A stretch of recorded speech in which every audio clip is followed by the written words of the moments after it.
7:45 now, and we continue our coverage of the disaster in the air. And this is pretty special for us this morning. Joining us now live via Skype is former ABC6 Fox 28 intern Mayuri Mei Lin, who is living in Malaysia right now. I want to get some perspective on this. Hey, Mayuri, thanks so much for taking the time to talk to us. First of all, just to give us an idea, what time is it right now in Malaysia, where you are?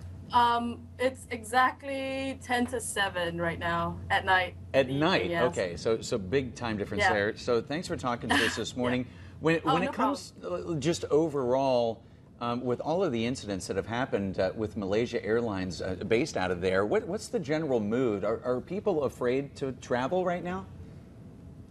I think the general mood is a very somber one because this comes so soon after MH17. So everyone's kind of, how could this happen to MAS again and so soon? So in terms of travel, yeah, a lot of people are trying to stay away from MAS. I read this morning that their stocks kind of dipped a little bit.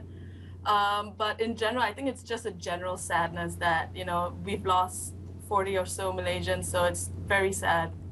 And you talk about the loss of life of Malaysians, but almost 600 people, nearly 600 people have died between these two plane crashes. Is there any sort of feeling that from the Malaysian people, like a need to defend themselves, that they happen to be connected to these two things?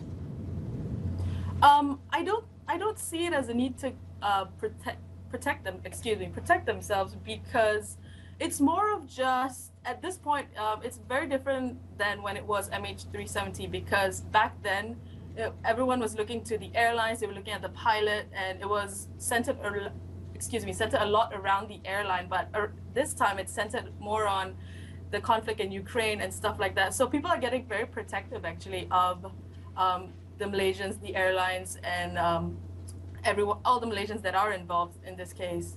And Mayuri, I wanted to ask too, so as far as the official Malaysian government response, what have they been saying to people there?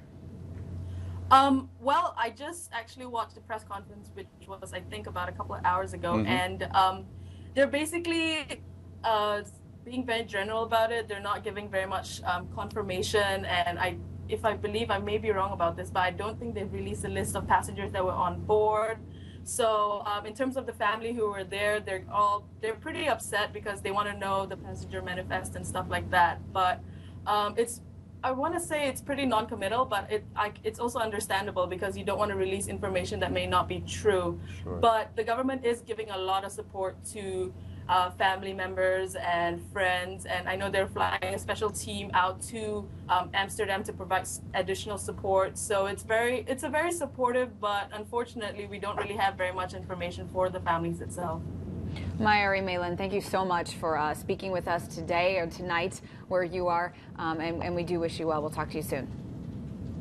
All right, well, it's 7:48 now.